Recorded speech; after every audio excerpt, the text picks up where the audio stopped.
Princess Charlene's father Mike Whitstock firmly believes his 43-year-old daughter Charlene will come out much stronger from this period marred by health concerns.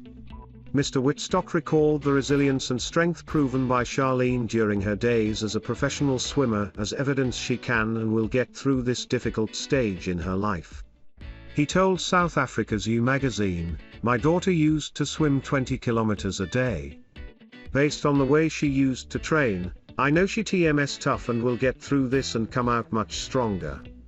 Mr. Whitstock, who walked his daughter down the aisle on her fairytale wedding day with Prince Albert a decade ago, also said he and his wife Lynette chose not to meet Charlene in person during her recent 6-month stay in South Africa amid health fears. He said, "Our age is we have to be very careful.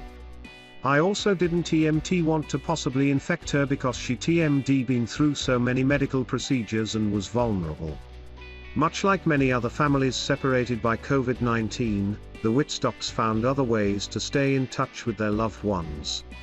Referring to Princess Charlene and Prince Albert's twin children, Mr. Whitstock said, "We spoke regularly on the phone and I speak with the twins. We have a great relationship." Princess Charlene traveled to South Africa in May to work with her foundation on conservation and raise awareness on the illegal poaching of rhinos' horns. But she remained grounded in the country she was brought up in after developing a severe ENT infection, which made it impossible for her to get on a plane for months. During her time in South Africa, the princess underwent several procedures, with the last operation taking place on October 8. During her time in South Africa, Charlene could not spend some key milestones with her family, including her 10th wedding anniversary and the first day of school of Prince Jacques and Princess Gabriella. Charlene was eventually able to travel back to Monaco in early November. As a consequence, Albert and Charlene agreed she would spend some time in a treatment facility to recover from her exhaustion.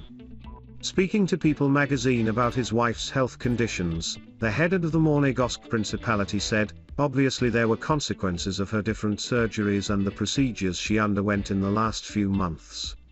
That certainly was a factor, but at this point I prefer not to comment further.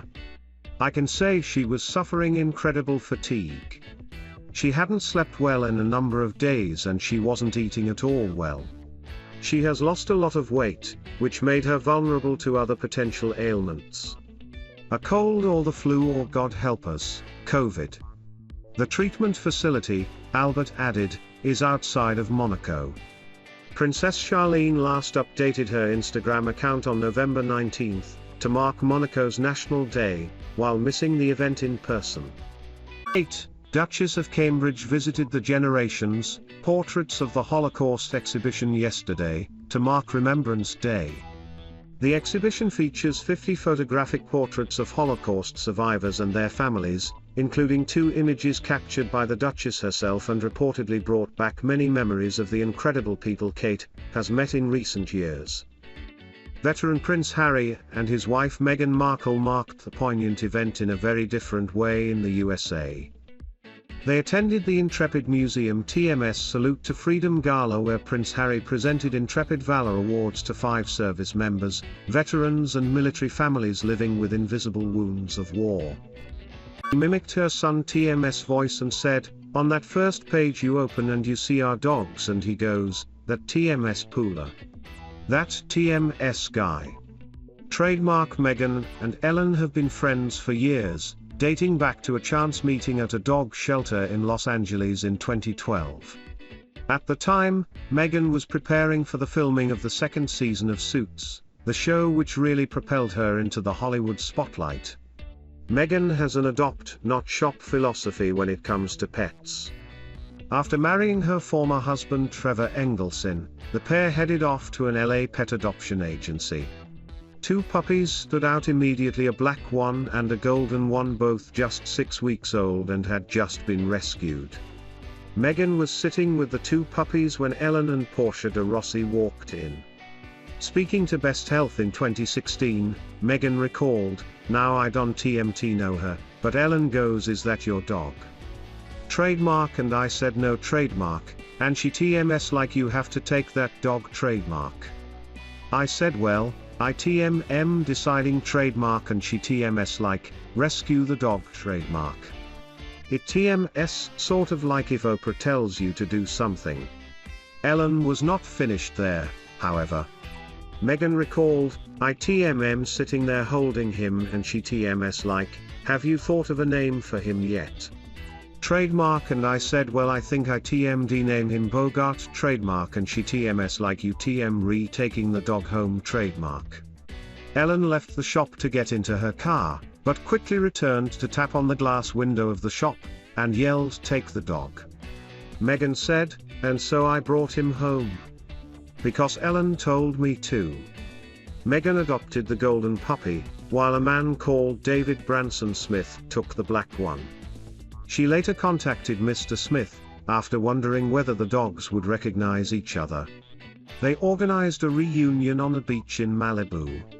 Sally Bedell Smith, Mr. Smith TMS mother and Princess Diana and Prince Charles trademark biographer, said Otto, the black dog, jumped out of the car and charged towards Bogart.